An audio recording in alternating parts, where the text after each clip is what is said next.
இந்தியாவின் number 1 tiles விற்பனையாளர் Lakshmi ceramics. நம்ம ஷாப் அனைத்திலும் டாப். இப்போது பெங்களூர், மைசூர், ஹாசனில்.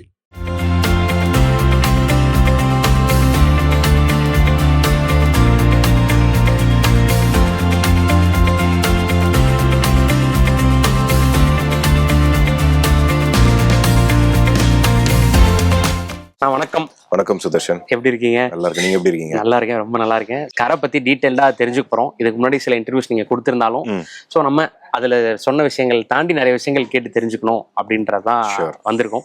ஃபர்ஸ்ட் போர் தொழில இருந்து கொஞ்சம் ஃபிளாஷ்பேக் போகலாம். ஏன்னா போர் தொழில்னு ஒரு படம், அது ரிலீஸ்க்கு முன்னாடி ரிலீஸ் வரைக்குமே அந்த படத்துக்கு பெருசா ஒரு ப்ரொமோஷன்ஸ் இல்லை, ஒரு பஸ் இல்லை. அதுக்கு ரிலீஸ்க்கு அப்புறம் அது நடந்தது ஹிஸ்ட்ரி, அது வேற. ஆனால் இப்போ உங்களுடைய 2வது படம் அனௌன்ஸ் பண்ணதுலேருந்து இப்போ 30ஆம் தேதி ரிலீஸ் ஆக போகுது. ஸோ மச் ஆஃப் கால்ஸ் வந்திருக்கும், இன்டர்வியூஸ்க்காக கேட்டிருப்பாங்க, ப்ரொமோஷன்ஸு, ஒரு ஆடியோ லான்ச் கண்டிப்பாக பெருசாக பிளான் பண்ணியிருப்பாங்க. உங்கள் முதல் படத்தோட ரிலீஸ்க்கு முன்னாடி இருந்த போதுக்கும் இப்போ 2வது படம் ரிலீஸ்க்கு முன்னாடி இருந்ததுக்கும் கம்பேர் பண்ண முடியுதா?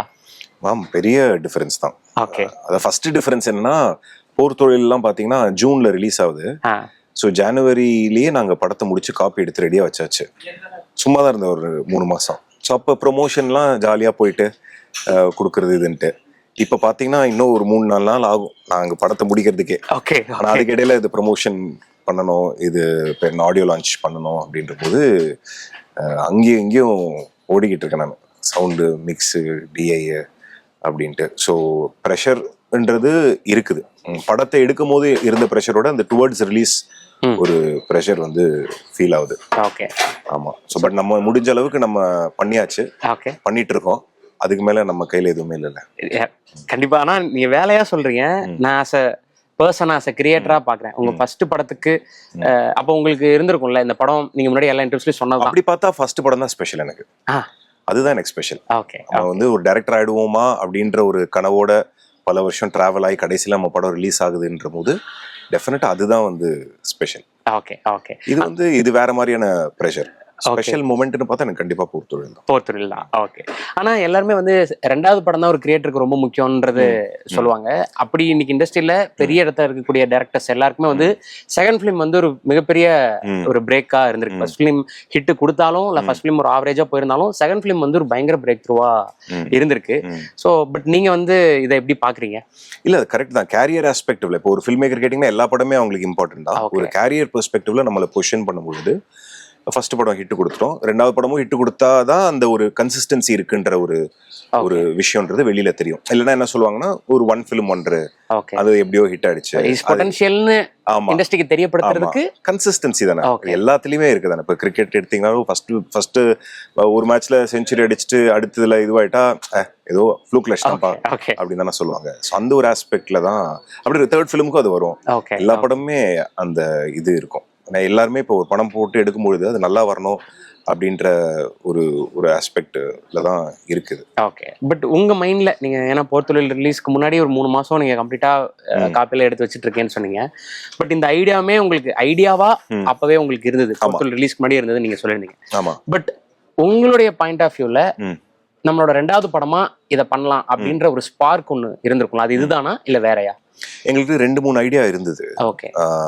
அப்ப நானும் ஆல்ஃபிரட் பேசிட்டு இருந்தபோது என்ன பேசிப்போனா, எப்படியாவது படம் ஹிட் ஆயிடணும், that should give us the power to இது 3ல ஏதாவது ஒன்று பிக் பண்ணி எடுக்கிற ஃப்ரீடமும் பவரும் நமக்கு கிடைக்கணும்.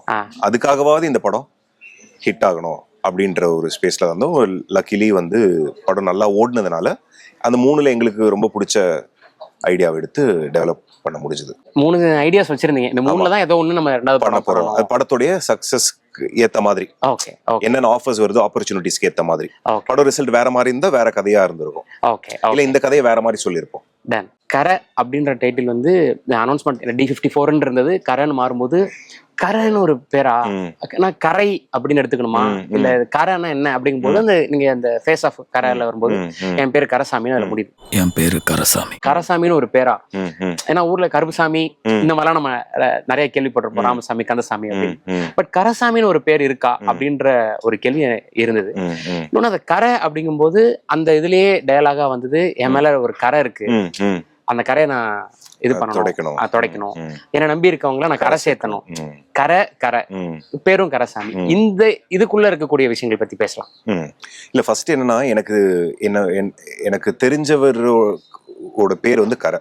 ஓகே. எனக்கு தெரிஞ்சவர்னா இப்ப என் சித்தப்பாவோட ஃப்ரெண்ட் ஒருத்தர் இருக்காரு, அவர் வந்து கரைன்னு சொல்லுவாங்க. நான் சின்ன வயசுல எனக்கு அது ரொம்ப ஃபேசினேட்டிங்கா இருக்கும். ஆமா, பேரே தான். கரை எங்க இருக்கான், கரையை வர சொல்லு, கரை எங்க போனா இப்படின்னும் போது எனக்கு ஒரு மாதிரி இன்ட்ரெஸ்டிங்கான ஒரு விஷயமா இருந்தது. இதுக்கு இடையில தான் இந்த கரசாமின்ற பேரை பத்தி நான் தெரிய வந்தது. அது வந்து ஒரு குலதெய்வம் மாதிரியான சில இடங்கள்ல அப்படி ஒரு சாமி இருக்கு. அதுக்கு பின்னாடி சில கதைகள்லாம் சொல்றாங்க. அது எந்த அளவுக்கு உண்மைன்னு எனக்கு தெரியல. அதாவது ஒரு குழந்தை வந்து அம்மா பிரசவ வழியில இருக்கும் பொழுது பயங்கர மழை பெஞ்சிட்டு இருந்திருக்கு. அந்த அவங்களுடைய இது இருக்கு இல்லையா, கம்மா, மழை தண்ணி ஏறினா கம்மா உடைஞ்சு ஊருக்குள்ள தண்ணி வந்துடும்.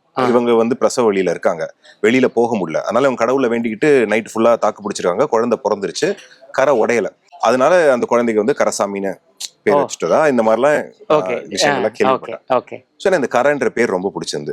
சரி, அப்பனா கரசாமின்னு இந்த மாதிரி ஒரு பேக் ஸ்டோரி படத்துக்கு அதுக்கு சம்பந்தம் இல்லை. இந்த ஹீரோக்கு கரசாமின்னு பேர் வைக்கலாம். அவனை வந்து வீட்டுல எல்லாரும் இந்த மாதிரி கரன்னு கூப்பிடுவாங்க அப்படின்னும் போது, அது பார்த்தா இவர் ஒரு மாரலி ஒரு கொஞ்சம் கிரேயான கேரக்டர் இருக்கும்போது அவர் மேல ஒரு கரை படிஞ்சிருக்கு அப்படின்ற அந்த வேர்ட் பிளேக்குள்ளார வந்ததுதான் விஷயம். அதுக்குதான் நம்ம அந்த இதுல வந்து இதை எக்ஸ்பிளைன் பண்ணிட்டு என் பேர் கரசாமி அப்படின்றத கடைசியா நீங்க சொல்றது அதை போட்டு அடிச்சிட்டானுங்க. என் பேரு கோபால், என்ன கோபால் கூப்பிடுவாங்க. ஆனா உங்கள்ட்ட நான் எதிர்பார்க்கல. சோ அதான் இப்ப அதுக்குள்ள கரசாமி முடிவு பண்ணதுக்கு அப்புறம் கரை இந்த வேர்ட் பிளேவை நம்ம யூஸ் பண்ணிக்கிறோம். ஓகே. தனுஷ் சார் எப்போ உங்கள்கிட்ட பேசினாரு, இதெல்லாம் நீங்க அந்த நியூஸ்ல ஷேர் பண்ணிருந்தீங்க, கோவில் பார்த்துட்டு பேசினாரு. அதுக்கப்புறம் நீங்க கொஞ்சம் டைம் எடுத்துட்டு சைன் பண்ணாம முடிச்சுட்டு போய் அவருக்கு பிடிச்சதுன்னா நம்ம சைன் பண்ணலாம், இதெல்லாம் நீங்க சொல்லிட்டீங்க. கதை பத்தி சார் என்ன சொன்னாங்க, கரையோட கதை பத்தி என்ன சொன்னாங்கன்றத சொல்லுங்க. அதை விட எனக்கு என்ன தெரிஞ்சுக்கணும்னு ஆசைன்னா, கரசாமியை பத்தி தனுஷ் சார் என்ன ஃபீல் பண்றாரு? ஏன்னா ஆல்ரெடி சிவசாமின்னு ஒண்ணு அவருடைய பிலிமோகிராஃபில அந்த கேரக்டர் வந்து ஒரு எபிக்கா இருக்கு. சிவசாமி அவர் எப்படி பாக்குறாரோ, இப்ப இந்த இன்டர்வியூஸ்ல நீங்க சொல்றதெல்லாம் பார்க்கும்போது கரசாமி அவர் அப்படிதான் பாத்துருக்காரு அந்த கேரக்டர்ன்றது புரிஞ்சுக்க முடியும். இதுவும் சவுத்துல நடக்கிற கதை. சோ கதையை பத்தி அவர் சொன்னது என்ன, கரசாமியை பத்தி அவர் சொன்னது என்ன? கதை கேட்டதுக்கு அப்புறம் அவருக்கு ரொம்ப பிடிச்சது. நீங்க நல்லா நரேட் பண்றீங்க அப்படின்ட்டு ஒரு காம்ப்ளிமெண்ட் அவர் கொடுத்தாரு. அதுதான் நான் சொன்ன மாதிரி இந்த ஒரு கொஞ்சம் மாரலா கொஞ்சம் கரெக்டானவன் கிடையாது இந்த கேரக்டர். கொஞ்சம் சில தப்பான முடிவுகள் அந்த மாதிரியான மாரலா தான். இப்ப எல்லா கிரேனா என்ன நினைச்சுக்கிறாங்கன்னா, இந்த நானே வருவேன்ல வந்த மாதிரி, இதுல 3ல வந்த மாதிரி, அது இல்ல. அது வந்து வேற ஒரு டிசார்டர்னால அவங்க அப்படி இருக்காங்க மாதிரி. இது மாரலி ஒரு கிரே கேரக்டர் அப்படின்றதுதான் செட்டப் பண்ணோம். அவர் கதை கேட்டு என்னன்னா, இது ஒரு 10 years முன்னாடினா எனக்கு இது பண்றதுல ஒரு இஷ்யூவே கிடையாது. இப்ப என்னன்னா நான் பண்ணுவேன், இப்போ நான் பண்ணுவேன். ஆடியன்ஸ்க்கு இவனை பிடிக்காம போயிடுச்சுன்னா என்ன பண்ணுவீங்க? அப்புறம் என்னதான் திருந்தி விஷயங்களை சரி செஞ்சாலும் இவன் மேல ஒரு வெறுப்பு வந்துருச்சுன்னா படத்தை வந்து அது எஃபெக்ட் பண்ணும், ஆடியன்ஸ் என்கேஜ்மெண்ட் அதை எஃபெக்ட் பண்ணும் அப்படின்ற மாதிரி அவர் சொன்னாரு. மேட்டர் என்னன்னா, இந்த கதை சாருக்கு சொல்றதுக்கு முன்னாடி நான் அஸ்வத் கிட்ட சொல்லியிருந்தேன். அவனும் கிட்டத்தட்ட இதே ஒரு மேட்டரை சொல்லியிருந்தான். ஆனா நான் வந்து இல்லடா ஏதாவது டிஃப்ரெண்டா பண்ணுவோமேன்ட்டு போய் சொன்னேன். சொன்னதுக்கப்புறம் எனக்கு ஓகே, 2 பேர் சொல்றாங்கன்னா இது ஒரு விஷயம் இருக்கு அப்படின்னு சொல்லிட்டு அதை பார்த்தா அந்த ஒரு ஆஸ்பெக்ட் மட்டும் கதையால ஒரு கேரக்டர் ஸ்கெட்சா கொஞ்சம் ட்வீக் பண்ணோம். சார் சொன்னதுக்கு அப்புறம் ட்வீக் பண்ணோம். அது வந்து நல்லாவே ஒர்க் அவுட் ஆயிடுச்சு. படம் பார்த்து முடிக்கும் போது இப்ப ரீசெண்டா மிக்ஸ்ல ராஜா கிருஷ்ணன் சார் படம் பார்த்துட்டு சொன்னாரு, நல்லா பண்ணிருக்கீங்க, சூப்பரா இருக்கு. ஒரு குறிப்பிட்ட சீன் சொன்னார், நல்ல வேளை அந்த சீன் இருந்ததுன்னு. அந்த சீன்லாம் சார் ஃபீட்பேக் அப்புறம் எழுதின சீன். சோ அந்த மாதிரி இது டு ஜஸ்டிஃபை அந்த கேரக்டருக்காக அந்த சீன். என்னன்னா எல்லாமே ஒரு டிசைன் தானே. ஒரு டிசைன் தான போது இப்ப நான் ஒரு ஆடியன்ஸா என்ன ஒரு ஹீரோவோட கனெக்ட் ஆகி டிராவல் ஆகணும். அதான் படம். அந்த கனெக்ஷன்ன்றது வந்து கரெக்டா இருக்கணும். அதுக்கு அது வந்து கரெக்டா நடக்கணும். இப்ப நெகட்டிவ் கேரக்டர்ஸ் எல்லாம் இருக்கு, இருந்தாலும் அதுல ஒரு சயின்ஸ் இருக்கு, அதுல ஒரு கிராஃப்ட் இருக்கு. ரொம்பவும் அவர்ஷன் ஆயிடுச்சுன்னு வைங்களேன், யாரா அப்படின்ட்டு ஆயிடுச்சுன்னா அது வந்து பிரச்சனை தான் படத்துக்கு. பின்னாடி என்னதான் இதுவா மாறினாலும். கரசாமி பத்தி என்ன சொன்னாரு? அதாவது பேரை பத்தியா? பேர் அவருக்கு ரொம்ப பிடிச்சிருச்சு. அவர் ரொம்ப செமையா இருக்குங்க, பேரு நல்லா இருக்கு அப்படின்ட்டு இந்த மேட்டர்லாம் சொன்ன அவர்கிட்ட. இந்த மாதிரி இது சார் சூப்பரா இருக்கு. அது அந்த வேர்ட் பிளேயும் ஒரு மாதிரி கரை படிஞ்சவன் கரை அப்படின்னு நல்லா இருக்கு. சூப்பர். ஓகே. இன்னொன்று கேரக்டர்ஸோட லுக்ஸ் பத்தி நீங்க நிறைய பேசியிருந்தீங்க. அது அவங்களுக்கே வந்து ஆமா புதுசா வேற ஒருத்தரை பாக்குற மாதிரி இருக்கும். ஸோ அதுவே அவங்களுக்கு பெரிய கான்ஃபிடன்ஸ் கொடுக்கும். அது ஃப்ரம் மமிதால இருந்து ஆரம்பிச்சு கான்ஃபிடன்ஸ்ன்றதோட ஒரு புது எனர்ஜி பட் தனுஷாரை பார்க்கும்போது இந்த போஸ்டர்ஸ் எல்லாம் பார்க்கும்போது சார் எப்பயும் போல இருக்கிற மாதிரி தான் இருக்கு. அந்த கிளிம்ஸ்ல ஃபேஸ் ஆஃப் கரல பார்க்கும்போது ஒரே ஒரு இடத்துல அந்த பெரிய கண்ணாடி போட்டிருக்காரு. அது பீரியட் ரெஃபர் பண்ணதை தாண்டி பெருசா லுக்ல வந்து சேஞ்ச் இல்லை தனுஷாரோட. ஆனா மற்ற கேரக்டர்ஸ் எல்லாருமே பயங்கர டிஃபரன்ஸா இருக்காங்க. ஸோ இந்த கால் பத்தி பேச தனுஷாரை நம்ம இப்படி இருந்தா போதும், இல்ல மல்டிபிள் ப்ராஜெக்ட்ஸ் அவர் பண்றனால அப்படியா? இல்ல நாங்க வி டிட் ட்ரை, நம்ம ஒன்னு பண்ணலாம் அப்படின்ட்டு ட்ரை பண்ணோம். அதுக்கான முயற்சிகளும் நடந்தது. பட் என்னன்னா அந்த ப்ராஜெக்ட் டேட்ஸ் கிளாஷ் ஆகுறதுனால ஒரு கால் ஒரு லுக் ஃபிக்ஸ் பண்ணி வச்சிருந்தோம். அது பூஜை வரைக்கும் அதான் லுக்கா இருந்தது. அப்புறம் பூஜை முடிஞ்சதுக்கு அப்புறம் 2 பேரும் பேசணும். இப்படியே போயிடலாம் சார், நல்லா தான் இருக்கு, எனக்கு இன்ட்ரெஸ்டிங்கா இருக்கு அப்படின்ட்டு. ஏன்னா தேரே இஷ்க்மேனுக்கு அந்த பைலட் லுக்கு ரொம்ப க்ரூ கட் பஸ் கட் மாதிரி பண்ணியிருந்தாரு. அதுக்காக நம்ம வேற மாதிரி ஒன்று பண்ணலான்னு பண்ணோம். பட் பார்த்தா நமக்கு அந்த ஒரு டைம் ஆச்சு, அதுக்குள்ள ஒரு மாதிரி லுக்கே சேஞ்ச் ஆயிடுச்சு. அதை வச்சு நம்ம பண்ணலாம், கொஞ்சம் கிரவுண்டடா இருப்போம். ஏன்னா மற்ற கேரக்டர்ஸ் லுக் மாத்துறதும் அந்த ஊருக்குள்ள பொறுத்துறதுக்கான ஒரு விஷயமாவும் இருந்தது. பார்த்தா சார் இது வந்து நல்லா இருந்தது. அந்த ஒரு ரூட்டடா இருக்குன்றனால சரி தேவையில்லாம வந்து ஏதாவது பண்றோமேன்ட்டு பண்ணி அது எனக்கு நல்லா ஒர்க் அவுட் ஆயிடுச்சு. ஏன்னா ஹேர் வேற மாதிரிலாம் பண்ணலாம்னு யோசிச்சோம். இப்ப இருக்கும் போது இப்ப சில சீன்ஸ் எல்லாம் பாத்தீங்கன்னா அந்த காத்தடிக்கும் போது முடி பறக்கிறது அதெல்லாம் வந்து சூப்பரா ஒர்க் அவுட் ஆயிடுச்சு. ஓகே. சப்போர்ட்டிங் காஸ்ட் அவ்வளவு பேர் இருக்காங்க, எல்லாருக்கும் ஒரு ஈக்குவல் ஸ்பேஸ் இருக்குன்றது இந்த போசஸ் அந்த கேரக்டர் இன்ட்ரோடக்ஷன் பார்க்கும்போது தெரியுது. எந்த நபர் எந்த ஆர்டிஸ்ட் உள்ள வரும்போது அவருக்காக நீங்க பண்ண விஷயங்களோட பர்சன்டேஜ் அதிகமா மாறுச்சு சப்போர்ட்டிங் காஸ்ட்ல? இப்ப நம்ம வந்து 2.5 மணி நேரம் தான் ஒரு கதை நம்ம சொல்றோம் அப்படின்னும் பொழுது ஒரு சர்டன் கேரக்டர்ஸ்க்கு தான் அதிக டைம் நம்ம கொடுக்க முடியும். கரெக்டா? சோ அப்படின்னும் போது அது ஸ்கிரீன் டைம் ஈக்குவலா டிவைடே ஆக முடியாது. 8 பேர் இருக்காங்க டிவைடா. ஆனா இம்பாக்ட் தான் நம்ம கையில இருக்கு. 2 சீன் வந்தாலும் 3 சீன் வந்தாலும் அது எப்படி இம்பாக்ட் கொடுக்கலாம் அப்படின்ற ஒரு விஷயம் தான் இது. இதுல சேஞ்சா பாத்தீங்கன்னா சுராஜ் சார் பண்ற கேரக்டர், பரதன்ற கேரக்டர் வந்து என்னன்னா சுராஜ் சாருக்கு முன்னாடி வி ட்ரைடு. அப்ப வீரதீர சூரன் இன்னும் ரிலீஸ் ஆகல. சோ வேற ஆக்டர்ஸ்ட ஒரு 4-5 ஆக்டர்ஸ் கிட்ட போனும் போது என்ன எல்லாருமே கதை நல்லா இருக்கு, ஆனா எனக்கு இதுல எதுவுமே இல்லன்ற மாதிரி ஃபேசிங் ரிஜெக்ஷன்ஸ். அப்பதான் ஆல்ஃபிரடும் நானும் இப்ப இவ்வளவு பேர் சொல்றாங்கன்னா அப்ப கேரக்டர் ஏதோ ஆனா கதை நல்லா இருக்குன்னு எல்லாரும் சொல்லிட்டாங்க. ஒரு ஆக்டர் தான் அந்த கேரக்டர் பெர்ஸ்பெக்டிவ்ல கதையை கேட்பாரு. ஏதோ இஷ்யூ இருக்கு அப்படின்னு சொல்லிட்டு அதுக்கு நிறைய ஒர்க் பண்ணா அந்த கேரக்டர் ஆர்க்கே மாறிடுச்சு. அது பார்த்தா ஒரு வேற மாதிரி ஒரு விஷயமா வந்துச்சு. அதுக்கப்புறம் சுராஜ் சார் அந்த வீரதீர சூரன் ரிலீஸ் ஆகல, பட் அது வேலை செஞ்சவங்களா சொன்னாங்க சூப்பரா பண்றாரு அப்படின்ட்டு. அதுக்கப்புறம் அவர்கிட்ட போய் அப்ரோச் பண்ணி அவரு உள்ள வந்துட்டார். சூப்பர். நீங்க ராமநாதபுரம் வேர்ல்டுல இது இப்ப நீங்க சொல்லும் போது காஸ்டா அப்படியே விஷுவலா ஓடும்போது என்னன்னா ஒரு 2-3 ஆர்டிஸ்ட் மேல வந்து கேரளா இண்டஸ்ட்ரியில இருந்திருக்காங்க. மமிதா, ஜெயராம் சார், சுராஜ் சார் அப்படின்னு. இவங்க எல்லாருமே நீங்க ராமநாதபுரம் பேக்ட்ராப்ல நடக்கக்கூடிய கதைக்கு பொறுத்துறதுன்றது ஒரு விஷயமா இருக்கும். இன்னொன்னு எல்லாருமே பயங்கர எக்ஸ்பீரியன்ஸ்டு. மமிதா ஒரு பெரிய sensation, Jayaram sir, Suraj sir experience கிட்டத்தட்ட ஒரு 300 ஃபிலிம்ஸ்க்கு மேல பண்ணவங்க. அவங்க ஈஸியா பொருந்திருவாங்க. பட் இந்த கோயின்சிடன்ஸ் வந்து உங்களுக்கு அவங்களுக்கான சீன்ஸ் எல்லாம் எடுக்கும்போது உங்களுக்கு தோணுச்சா? ஏன்னா அங்க கண்டிப்பா அவங்களுக்குள்ள மலையாளம் காஸ்டிங் அப்பே நம்ம டைரக்ஷன் டீம்லயே பேசிப்பாங்க, என்ன சார் இவ்வளவு மலையாளம் பயங்கரமா அடிக்குதே அப்படின்ட்டு. அது என்னன்னு தெரியல, எனக்கு போர் தொழிலே அந்த மாதிரி அமைஞ்சது. எனக்கு போர் தொழில் என் மியூசிக் டைரக்டர் வந்து எடிட்டர் ஃப்ரம் கேரளா. இந்த படத்துல எடிட்டர் ஃப்ரம் கேரளா. நம்ம சவுண்ட் டீம் ஃபுல்லா வந்து கேரளால இருந்து. ஆனா அவர் இங்கதான் இருக்காரு, ஸ்ரீஜித் இங்கதான் இருக்காரு. பட் அவர் இப்ப இந்த பள்ளி சட்டம்பில அவர் தான் பண்ணாரு. So he is working across industries. So அது வந்து ஒரு கோஇன்சிடென்ஸ் தான். இப்ப என்னன்னா நம்ம காஸ்டிங்னு பண்றோம், இப்ப நம்ம ஒரு விஷ் லிஸ்ட் இருக்கும். அது சில விஷயங்கள்னால ஒரு சம்பளமா இருக்கலாம், டேட்டா இருக்கலாம், ஒர்க் அவுட் ஆகாம போகும். அதுக்கப்புறம் நம்ம ஆப்ஷன்ஸ் நேரோ ஆயிட்டே இருக்கும். உள்ள வரும்போது பார்த்தா ஃபைனலா அசெம்பிள் பண்ணி பார்த்தா இந்த மாதிரி ஒரு விஷயம் இருக்கும். சோ அப்படின்னா ஆனா அது நடந்துருச்சு. இப்ப அது ஆடியன்ஸ்க்கு நீங்க கேட்கற மாதிரி அந்த வாட வராம எப்படி நம்ம இப்போ ரூட்டடா ஒரு படம் பண்றோம் அப்படின்னும் போது அதை எப்படி கரெக்டா பண்றோன்றது நம்ம கையில தான் இருக்கு.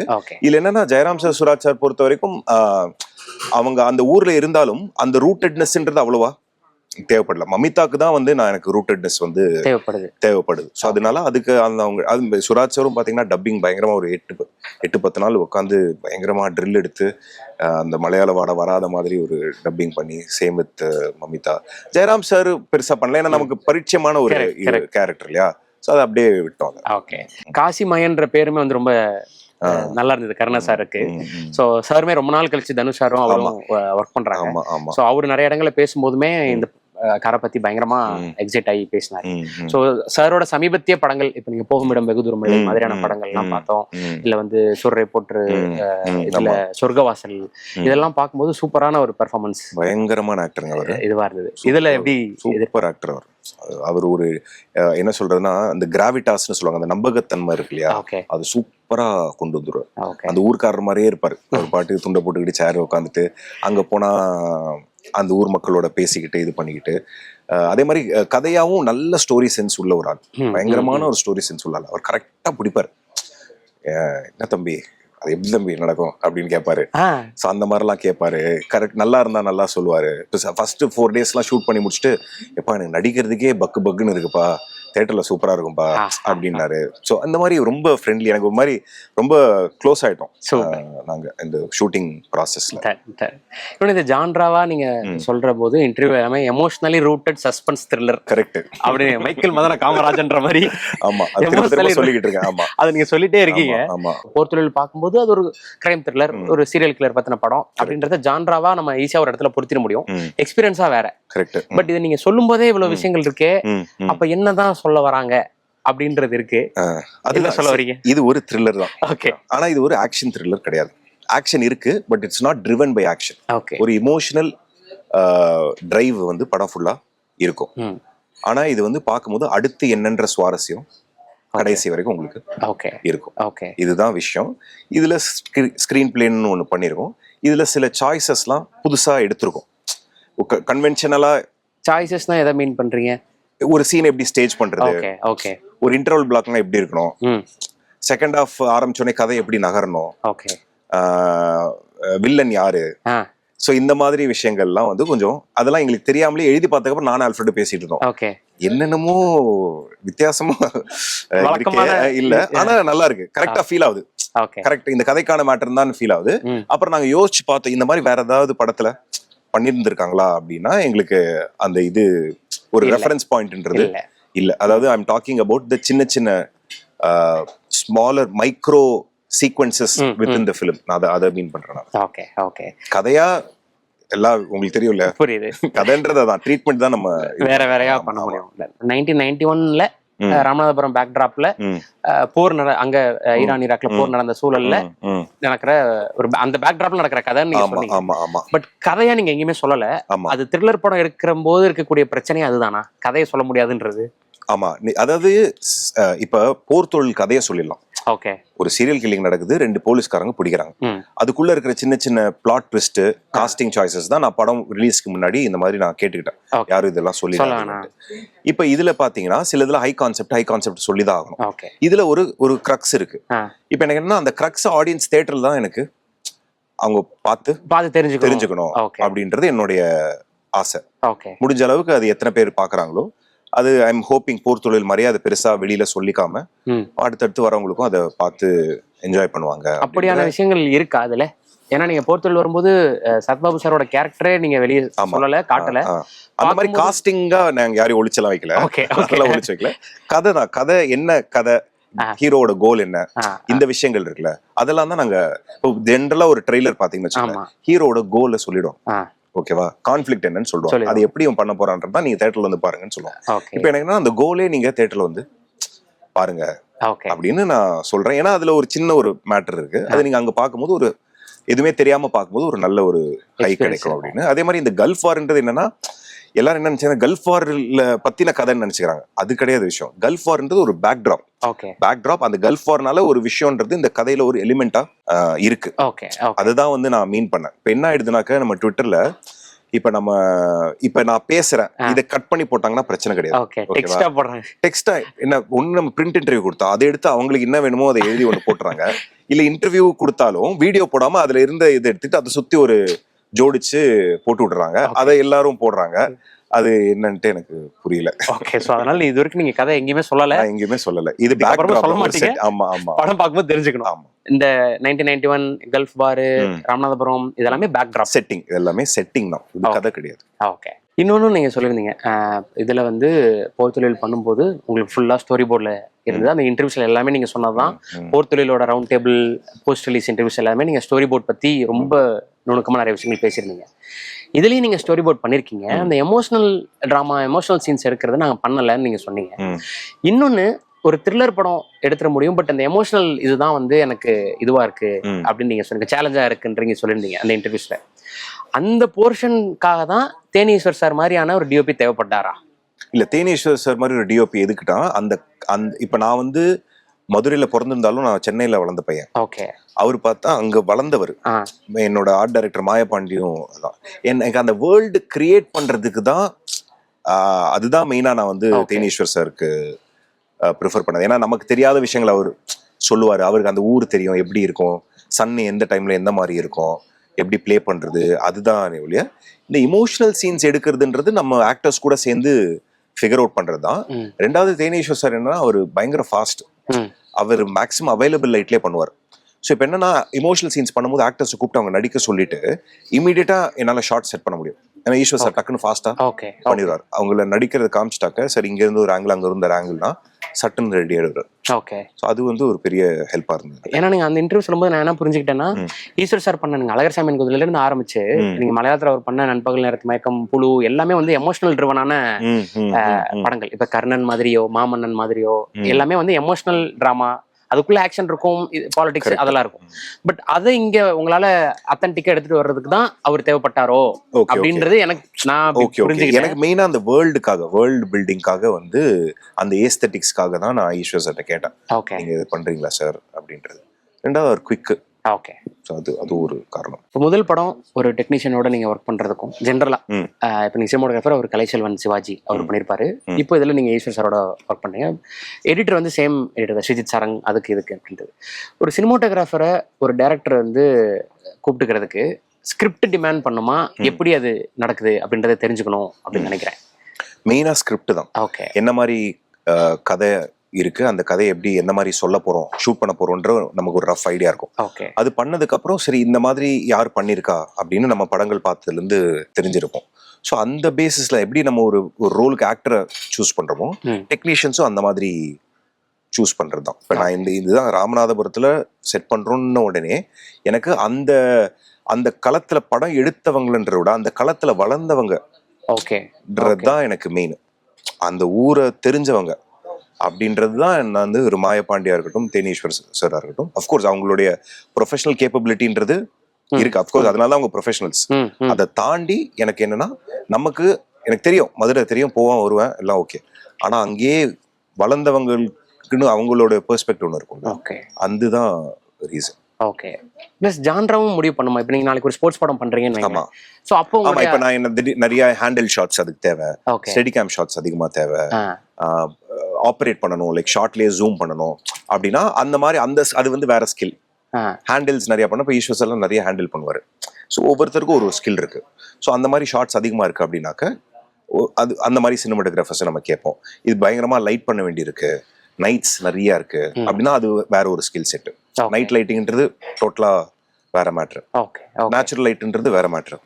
ஸோ அந்த மாதிரி அந்த ஏஸ்தட்டிக்ஸ் எல்லாம் சேர்த்து எடுக்கிற ஒரு டெசிஷன் தான், ஒரு ஹையரிங் மாதிரி தான், காஸ்டிங் மாதிரி தான்.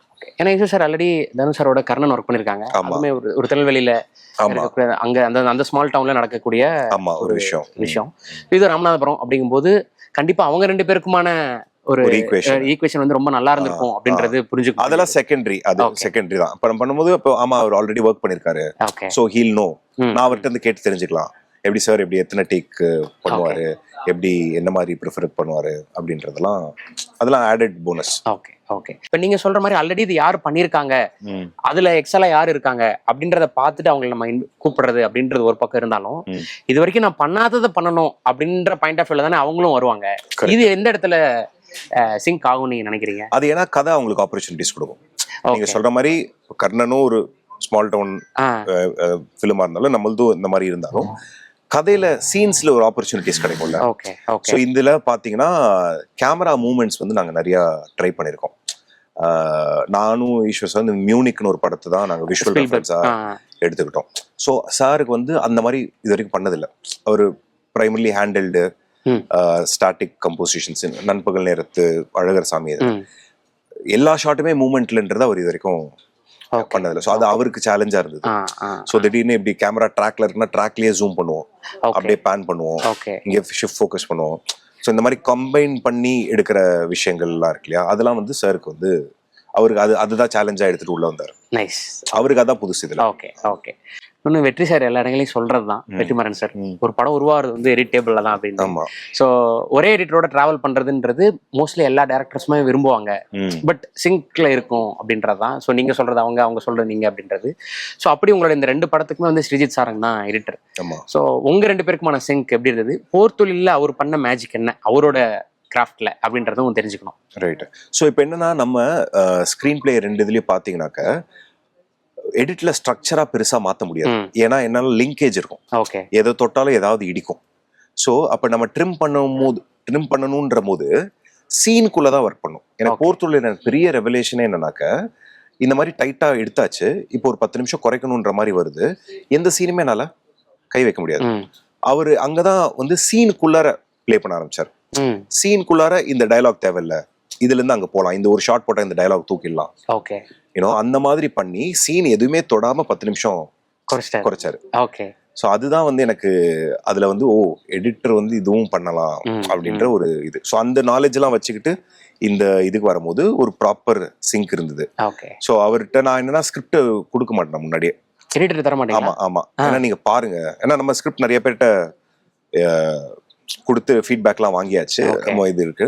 எனக்கு என்ன அவர் ஃப்ரெஷ்ஷா ஃபுட்டேஜா பார்க்கட்டும், கதையை ஃபுட்டேஜ்ல கதையை இது பண்ணட்டும் அப்படின்னும் போது அவர் ஒரு பெர்ஸ்பெக்டிவ் கொடுப்பாரு.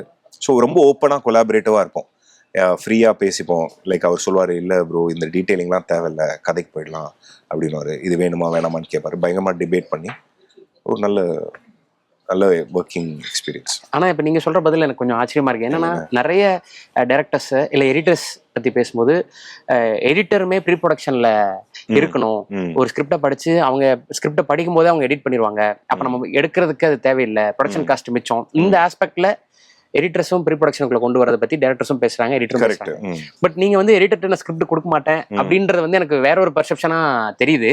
ஓகே. அது என்னன்னா ஒரு ஃப்ரெஷ் செட் ஆஃப் ஐஸ்க்காக தான். நம்ம இப்ப நான் நிறைய பேர்ட்டு கொடுப்பேன் ஸ்கிரிப்ட்.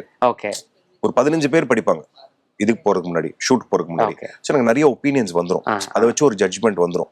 அது போக எல்லா ஆக்டர்ஸ் கேட்பாங்க ஃபீட்பேக்னு, எனக்கு நிறைய ஃபீட்பேக் வந்துடும்.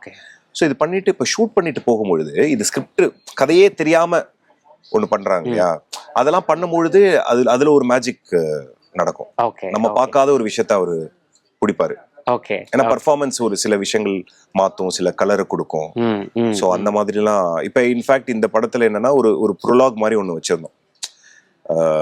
ப்ரொலாக் ப்ரீ டைட்டிலுக்கு ஒரு சின்ன சீன் மாதிரி.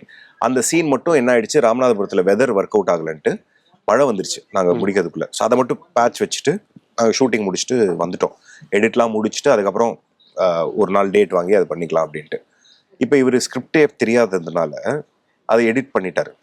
பண்ணி பார்த்துட்டா இப்ப அந்த சீனே எனக்கு தேவையில்லை, அந்த கால் எடுத்துட்டோம் நாங்க. ஸோ அது பார்த்தா ஒரு மிச்சம் தானே. இந்த மாதிரி நிறைய விஷயங்கள் எடிட் பண்ணும்போது அவருக்கு நிறைய சந்தேகங்கள். ஏன்னா நம்ம அதுதான் அந்த சந்தேகத்தை கரெக்ட் பண்றேன்ட்டு அவர் ஒரு மேட்ரு பண்றாரு, அவர் அசியூம் பண்ணிக்கிறாரு, சில விஷயங்கள் சொல்றாரு. அப்புறம் தான் எனக்கு ஆமா கரெக்ட், அதுதான் இங்க சொல்றோம், எதுக்கு இன்னொரு சீனு அப்படின்ற. அது படிச்ச யாருமே சொல்லல, நல்லா இருக்குன்ட்டாங்க. ஸோ அந்த மாதிரி இந்த மாதிரி ஒரு ஹாப்பி ஆக்சிடென்ட்ஸ்லாம் நடக்குது. ஸோ இதுதான் உங்களுடைய ஃபார்முலா. எடிட்டர் கிட்ட நம்ம இது பண்ணாம அவங்களுக்கு ஒரு சஸ்பென்ஸ், ஒரு சர்ப்ரைஸ் கொடுக்கணும் அப்படின்றது. பேசிக்கா சொல்றோம் இதுதான் ஜானர்னு. அப்புறம் ஃபுட்டேஜ் பார்த்துட்டு அவங்க புரிஞ்சுக்கிறாங்க. பண்ணிப்பாங்க. ஓகே. சார் கிட்ட இருந்து வரக்கூடிய சின்ன சின்ன நுவான்சஸ்லாம் வந்து எடிட்ல பார்க்கும்போது தான் நம்மளால புரிஞ்சுக்க முடியுன்றது அவரோட ஒர்க் பண்ண டைரக்டர்ஸ் தான் சொல்லியிருக்காங்க. இதுல ஷூட்ல பார்க்கும்போது அவர் ரியாக்ட் பண்ணாத மாதிரி இருக்கும், பட் எடிட்ல பார்க்கும்போது தான் அவர் நுணுக்கமா ஒண்ணு பண்ணிருப்பாரு, அது எடிட்ல தான் தெரியும் அப்படின்ற மாதிரி சொல்றாங்க. ஸோ அந்த மாதிரி நீங்க ஆச்சரியப்பட்ட விஷயங்கள்? ஏன்னா நாங்க ரொம்ப நான் லீனியரா எடுத்தோம். ஏன்னா செட்டுன்றது சென்னை, மற்ற மேட்டர்லாம் ராமநாதபுரத்துல. இது இங்க ஒரு 20 நாள், அங்க ஒரு 60 நாள். ஸோ இங்க பயங்கர நான் லீனியர்.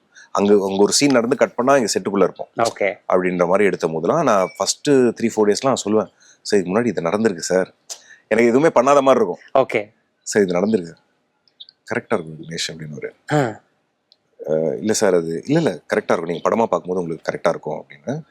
சரி நீங்கள் இவ்வளோ கேட்கறதுனால நான் உங்களுக்கு ஒன்று பண்றேன் அப்படின்னுவாரு. ஆனா அவர் ஃபர்ஸ்ட் பண்ணாரு பாத்தீங்களா, அதுதான் கரெக்டா இருக்கும். ஓகே ஓகே படமா பார்க்கும்போது யோசிச்சு எப்படி அது அப்படின்ட்டு ஆச்சரியம் தான். ஓகே. அவருக்குள்ள இருக்க டைரக்டர் வந்து ஸ்பாட்ல ஏதாவது ஸோ பேசிக்கா என்னன்னாக்க சில இப்போ இம்பார்ட்டன்ட் சீன்ஸ்லாம் வருதுன்னா, அன்னைக்கு ஒரு நாள் ஒரு ஒரு முக்கியமான சீன் எடுத்துருக்கோம். அவர் வந்தாரு, வந்துட்டு இந்த மாதிரி நல்ல சீனுங்க இது, நான் என் மைண்ட்ல நான் யோசிச்சுட்டு இருந்தேன், இது நான் டைரக்ட் பண்ணா எப்படி பண்ணுவேன்னு நான் யோசிச்சுட்டு இருந்தேன். நான் நீங்க எப்படி சார் பண்ணிருப்பீங்கன்னு கேட்டேன். ஓகே. அதெல்லாம் நீ நல்லா பண்ணிட்டு இருக்கீங்க பண்ணுங்க அப்படின்றவாரு. ஸோ என்னன்னா அவர் வந்துட்டு ஒரு 3-4 டேஸ்க்கு இப்போ ஒன்று சொன்னாரு, நீங்க வந்து என்ன ஒரு ஃபர்ஸ்ட் ஐடி மாதிரி கன்சிடர் பண்ணீங்க, எனக்கு தோன்றதெல்லாம் நான் சொல்லுவேன், நான் சொல்றேன்றக்கா நீங்க அதை வச்சுக்கணும்னு இல்லை, நீங்க வச்சுக்காத காட்டி நான் சொல்லாமலும் இருக்க மாட்டேன் அப்படின்னு நான் சிரிச்சேன். இது என்ன சிரிக்கிறீங்க, இதே தாங்க நான் என் டைரக்ஷன் டீமுக்கும் நான் சொல்லுவேன் அப்படின்னு. ஸோ அந்த மாதிரி ரொம்ப கொலாபரேட்டிவ்.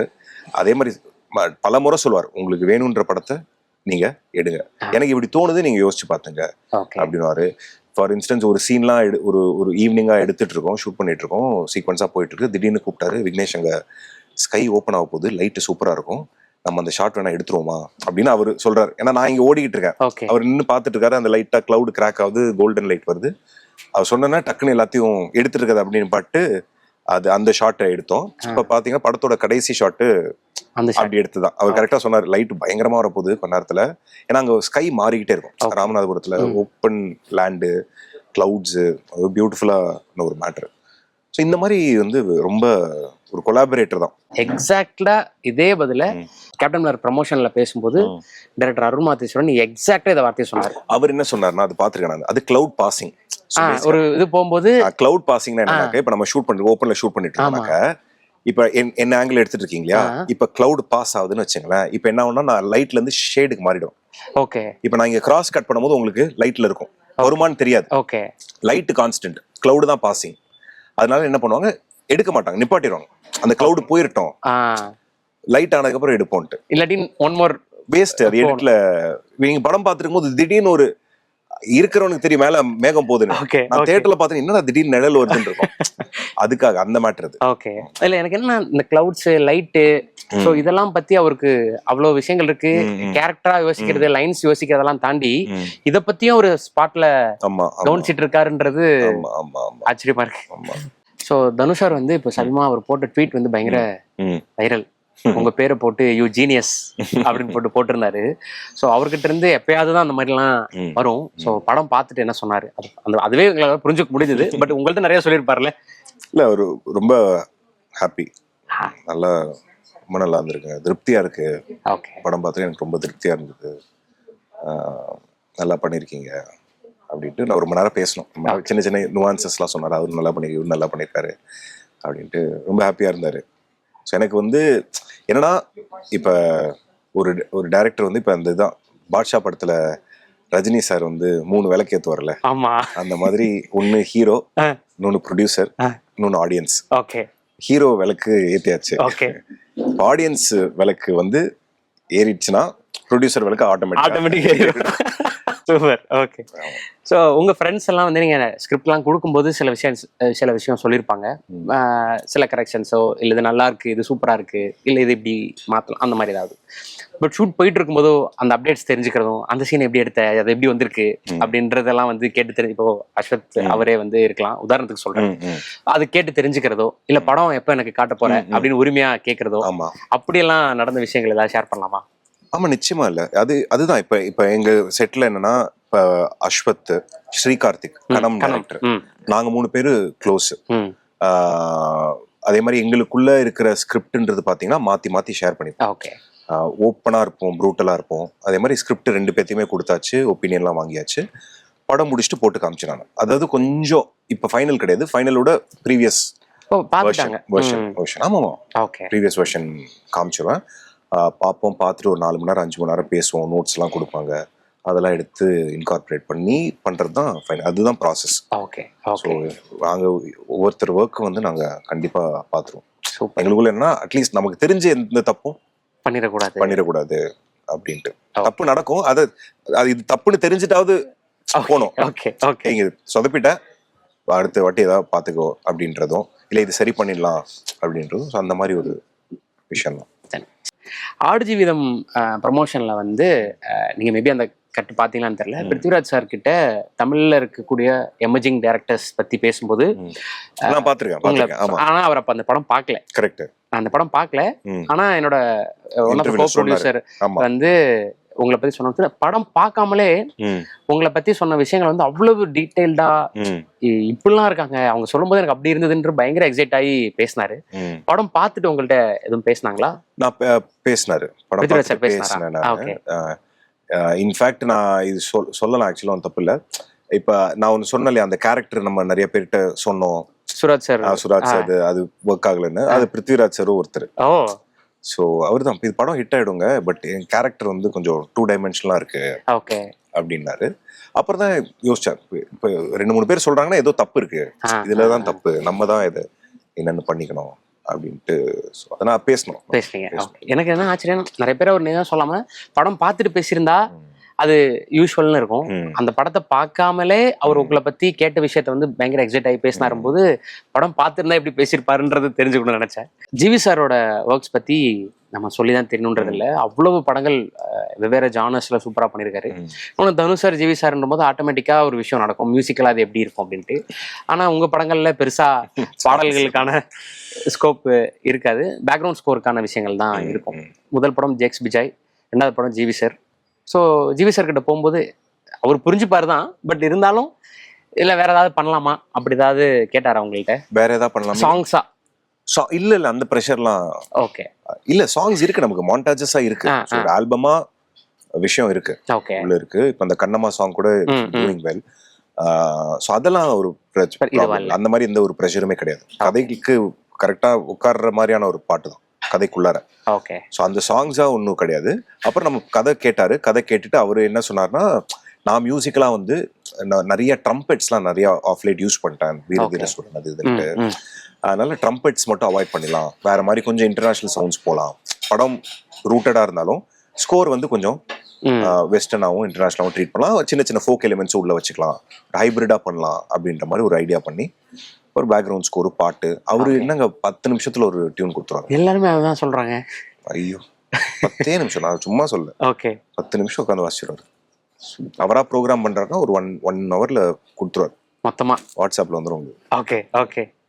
நீங்க மீடியால ஒர்க் பண்ணது, புதிய தலைமுறையில ஒர்க் பண்ணது எந்த அளவுக்கு உங்களுக்கு நீங்க கதைகள்ல டைம் ஸ்பெண்ட் பண்ணும்போது பயங்கர யூஸ்ஃபுல்லா இருக்கு அப்படின்றத பத்தி தெரிஞ்சுக்கணும். மீடியால இருந்ததுனால எனக்கு 2 விஷயம் ஹெல்ப் பண்ணுச்சு. ஒன்னு என்னன்னா, என்னோட ஃபிலிம் ஸ்கூல்ல தான், அதாவது எனக்கு சம்பளம் கொடுத்து சினிமா கற்றுக் கொடுத்த இடம் வந்து புதிய தலைமுறை. அது முக்கியமான காரணம் வந்து என்னுடைய பாஸ் வந்து பால கைலாசம் சார், யாரு கே பாலச்சந்தர் சாருடைய சன். ஓகே. அப்புறம் நாகா சார், நம்ம மர்மதேசம், அவங்க 2 பேர் தான் வந்து, நான் ஏடியா வேலை பார்க்கலன்றல, ஆனா அதுதான் என்னோட ஏடி ஸ்டிண்ட். ஓகே. ஸோ நான் ஒரு 20-21 வயசுல போகும்போது என்னை நம்பி நிறைய பொறுப்பு கொடுத்து திடீர்னு கொடைக்கானல் அனுப்பிச்சு விட்றாங்க, நீ போயிட்டு அதை ஷூட் பண்ணிட்டு வான்ட்டு. நமக்கு ஒன்றும் தலையும் புரியாது, அந்த பாலிடிக்ஸ் புரியாது, கம்யூனிசம்னா என்னன்ட்டு புரியாது, ஒண்ணுமே தெரியாது. ஆனா கேமரா மோகம், ஓகே ஷூட் பண்ணலாம், நல்ல ஷார்ட்ஸ் வைக்கலாம் அப்படின்ட்டு. ஸோ அதுல வந்து நிறைய விஷயங்கள் எனக்கு கற்றுக் கொடுத்தாரு பால கைலாசம் சார்லாம். சவுண்டு எவ்வளவு முக்கியன்றது நான் அவர்கிட்ட இருந்து கத்துக்கிட்டது தான். அதனாலதான் நான் என் படங்கள்ல சவுண்ட் ரொம்ப மெனக்கிடுறதே. அவர் ஒரு விஷயம் சொல்லுவார், அதாவது நீங்க 8Kல ஒரு பயங்கரமான ப்ரொஜெக்ஷன்ல நீங்க ஒரு படம் பாருங்க, 1/2 செகண்ட் லிப்சிங்க் இல்லைன்னா உங்களால கதைக்குள்ள இறங்கவே முடியாது. ஆனா இதுவே ஒரு பயங்கர கிரெய்னி ஃபுட்டேஜ் ஆனா துல்லியமான சவுண்ட் இருந்துன்னா நீங்க பாத்துருங்க, டிஸ்டர்ப் ஆகும். இதெல்லாம் அவர் சொன்னதுதான். ஸோ சவுண்டுன்றது தான் is quicker route to your conscious.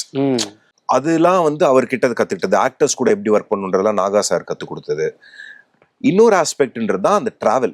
அந்த 2.5 இயர்ஸ் வந்து பயங்கரமா தமிழ்நாடு முழுக்க டிராவல் பண்ணது, நிறைய கதைகள் பார்த்தது, மக்கள் பார்த்தது, human condition, human nature, human emotions, அது எல்லாமே எனக்கு அதுல இதுதான் எனக்கு ஹெல்ப் பண்ணுச்சுன்னு டைரக்டா சொல்ல முடியல. ஆனா டெஃபினட்டா அது எல்லாம் உள்ள போய் ஒரு வேலை பார்த்துருக்கு. ஓகே. அங்க நீங்க என்னவா ஒர்க் பண்ணீங்க பிடில? நான் ஒரு அசிஸ்டன்ட் ப்ரொடியூசரா வேலைக்கு சேர்ந்தேன்.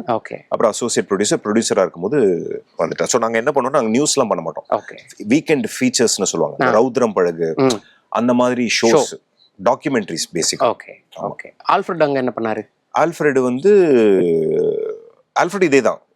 நான் அசிஸ்டன்ட் ப்ரொடியூசரா இருக்கும்போது அவர் அசோசியேட்டா இருந்தார். நான் அவர் டீம்ல தான் போய் சேர்றேன் ஃபர்ஸ்ட். அவர் கீழே போய் சேர்றேன் நான். ஆமா. அப்படிதான் சிங்க் ஆகுது. ஆமா ஆமா. Okay okay.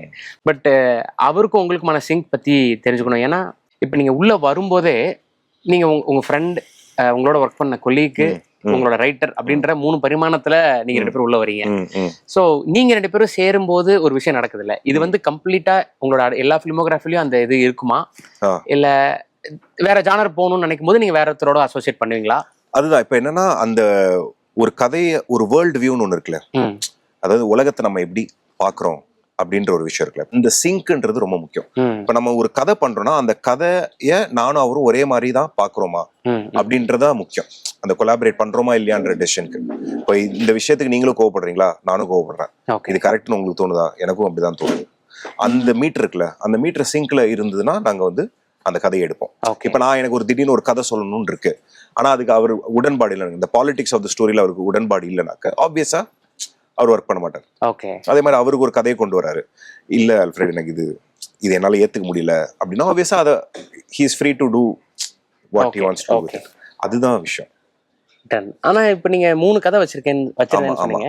அதுல சிச்சுவேஷன் தகுந்த மாதிரி ரிசல்ட் பொறுத்து 2வது படமா எது வேணாலும் இது பண்ணிருப்பீங்க. அப்படி எத்தனை கதை தான் நீங்க 2 பேரும் சேர்ந்து ஒர்க் பண்ணி வச்சிருக்கீங்க? ஐடியான்றது நிறைய இருக்கு சுதர்ஷன். ஐடியா பிடிக்கிறது மேட்டர் கிடையாது. அந்த ஐடியாவை டெவலப் பண்ணி அதை கரெக்டா கொண்டு வரதான் விஷயம்.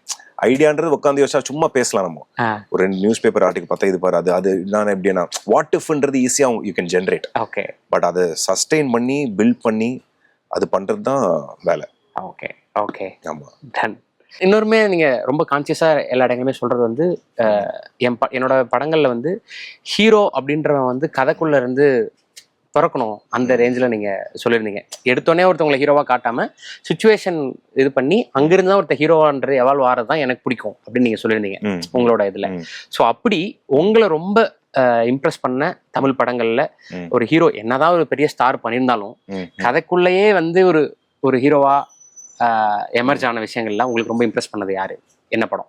எனக்கு அண்ணாமலை தான் கோல்டு ஸ்டாண்டர்ட். அது அதுல அந்த கிராஃப் வந்து பயங்கரமான, இவன் ரஜினி சாரா இருந்தாலுமே. ஆமா ஆமா ஆமா. அதுதான் இருந்தாலும் அந்த கடைசியில அந்த அவங்ககிட்டே கொடுத்துரு அப்படின்னு சொல்ற ஒரு இடம் இருக்குல்ல, I think that is where அதான் ஒரு ஹீரோ. சூப்பர். நிறைய படங்கள் இருக்கு, அண்ணாமலை டக்குன்னு எனக்கு ஞாபகம். என்னதான் ஒரு ரஜினி சார் ஒரு பெரிய ஸ்டாரா இருந்தாலும் அந்த கதையில அவர் எங்க ஹீரோ வராருன்றது 2 இடத்துல ஹீரோ ஆவார். அது ஒண்ணு சபதம் எடுக்கும் போது ஒரு ஹீரோ, அசோக் விட்டு கொடுக்கும் போது ஒரு ஹீரோ. ஆனா இன்னொரு தகவல் நாங்க கேள்விப்பட்டோம், ஒரு இன்சைட் காசிப்பா இல்ல வந்து நியூஸா அப்படின்றது தெரியல, மம்முட்டி சாரை மீட் பண்றதுக்கு இங்க இருந்து ஒரு ப்ரொடியூசர் போயிருக்காரு. அப்ப ஜென்ரலா அவர்கிட்ட டிஸ்கஸ் பண்ணும்போது தமிழ் சினிமால எப்படி இருக்கு, யார் உங்களை ரொம்ப இம்ப்ரெஸ் பண்ணிருக்கா, யாரோட படங்களையாவது நீங்க ஒர்க் பண்ண நினைக்கிறீங்களான்னு கேட்கும்போது அவர் உங்க பேரை சொல்லி போர் தொழில் படத்தை பேரை சொன்னதா ஒரு தகவல். இது உண்மையா இல்ல நாங்க கேட்ட காசிப்பா, உங்களுக்கு இது தகவல் வந்ததா? இல்ல, எனக்கு ஆக்சுவலா தேனப்பன் சார் சொன்னார். அவர் சார் வந்து மீட் பண்ணும்போது இந்த மாதிரி படம் பார்த்து நல்லா இருக்கு, அந்த பையன் ஏதாவது கதை இருந்தா சொல்லுங்க அப்படின்னு எனக்கு வந்து கால் வந்து எனக்கு ஆசைதான். சார் படம் பார்த்துட்டு பேசினார் அவங்கள்ட்ட? என்கிட்ட டைரக்டா பேசல, இந்த மாதிரி வந்தது விஷயம். ஸோ பெரிய artist, one of my favourite actors கூட. ஸோ அந்த ஒரு ஆப்பர்ச்சுனிட்டி, அதாவது கதை அமைஞ்சதுன்னா நான் டெஃபினட்டா அவர்கிட்ட போய் கேட்பேன். நான் மம்முட்டி சார் கிட்ட அவருக்கு தீனி போடுற அளவுக்கு ஒரு மேட்டர் என்கிட்ட மாட்டுச்சுன்னா கண்டிப்பா கேட்பேன். சூப்பர். ஏன்னா மம்முட்டி சாரோட ஸ்கிரிப்ட் செலெக்ஷன் சமீபமா எவ்வளவோ படங்கள் பண்ணியிருந்தாலும் சமீபமா அவர் பயங்கர இது, இப்ப கண்ணூர் ஸ்குவாட் மாதிரி ஒரு கமர்ஷியல் ஒண்ணு பண்றாரு, ஒரு ஆக்ஷன் காதல் திகோர் மாதிரி ஒரு எல்ஜிபிடி ரெப்ரசென்ட் பண்ணி ஒண்ணு பண்றாரு, குழு பண்றாரு, பிரம்மயுகம் பண்றாரு, இப்போ ஒரு களம் காவல். சோ இதெல்லாம் வந்து பயங்கர இதுவா இருக்கு. சோ இதெல்லாம் பத்தி உங்களுடைய பாயிண்ட் ஆஃப் வியூ என்ன? பயங்கர, அதுதான் சொல்றேன், நான் சொன்னேன் இல்லையா, அந்த ஹீரோஸ் மனசு வச்சா என்ன வேணாலும் நடக்கும். அதுதான் இது, அதுக்கு ஒரு எக்ஸாம்பிள் தான் இது. Okay okay. பிளஸ் இன்னொரு விஷயம் உங்கள்ட்ட இப்ப சும்மா மீம் மாதிரி அடிக்கடி வரும், பவர் ஆஃப் எஜுகேஷன் சொல்லி, நீங்களும் அதை கண்டிப்பா பார்த்திருப்பீங்க. போர் தொழிலோட தேனப்பன் சார் அந்த வருவாங்க, தம்பி என்னப்பா வேணும் அப்படின்னு அவர் தயக்கப்பட்டுக்கிட்டே சொல்லுவாரு, கிரைம் பேட்ச் டிஎஸ்பினோடனே சார் அப்படின்னு சொல்லிட்டு வைப்பாரு. டைரக்டர் வந்து அந்த ஒரு சீன்ல எவ்வளவு பெரிய விஷயத்த சொல்லிட்டாரு அப்படின்றது வந்து நிறைய ரீல்ஸா அது வந்துட்டே இருக்கும். அதை பார்க்கும்போது உங்களுக்கு எவ்வளவு ஹாப்பியா இருக்கு? இல்ல, அதுதான் இப்ப நம்ம ஒரு படம் எடுக்கும் போதுல அது எப்படி போய் எங்க போய் என்னவா செய்யறதுன்னு நமக்கு தெரியவே தெரியாது. சத்தியமா நான் இந்த மாதிரி ஒரு கருத்து சொல்லணும்ல அந்த சீனை வைக்கல. நான் வந்து அந்த கதைக்கு உண்மையா இவனை பார்த்து சிரிக்கணும். எனக்கு இப்ப என்னன்னா, ஆடியன்ஸ் அசோக் செல்வனை பார்த்து சிரிக்கணும். அசோக் செல்வனை பார்த்து இப்ப சிரிச்சாதான் பின்னாடி அவனுக்கு ஏதோ ஆயிடுமோன்னு பயப்படுவாங்க. அந்த கனெக்ஷனை உண்டாக்குறதுக்கு தான் அந்த சீன். ஒழிய ஓகே இவங்க இப்படி பண்றாங்கன்றது அது போனஸ் தான். ஐ மீன் இப்படி புரிஞ்சுக்கிட்டாங்கன்றது. So happy. ஆமா, ஹாப்பி தான். ஒரு நல்ல விதமா போய் சேர்ந்துருக்கு. சிலது நம்ம இன்டென்டே பண்ணாத கெட்ட விதமாவும் போய் சேரும். அது நம்ம கையில இல்ல. சரி, நல்ல விதமா போய் சேர்ற வரைக்கும் சந்தோஷம் தான். சூப்பர். ஓகே, சூப்பர்ண்ணா. Thank you so much. நீங்க சொன்ன மாதிரி ஒரு விளக்கு ஏத்தியாச்சு, மீதி இருக்க 2 விளக்கும் இன்னும் வெகு சில நாட்கள்ல ஏத்த வச்சு பிரகாசமா எரியும் அப்படின்றத வந்து விஷ் பண்றோம். Thank you. Wish you very very all the best. பாருங்க தியேட்டர்ல April 30th. Sure, April 30th கரை on theatres. Thank you so much. Thank you. 29 வருட நம்பிக்கை, 20 லட்சம் திருப்தியான வாடிக்கையாளர்கள். இந்தியாவின் நம்பர் 1 டைல்ஸ் விற்பனையாளர் லக்ஷ்மி செராமிக்ஸ். நம்ம ஷாப் அனைத்திலும் டாப். இப்போது பெங்களூர், மைசூர், ஹாசனில்.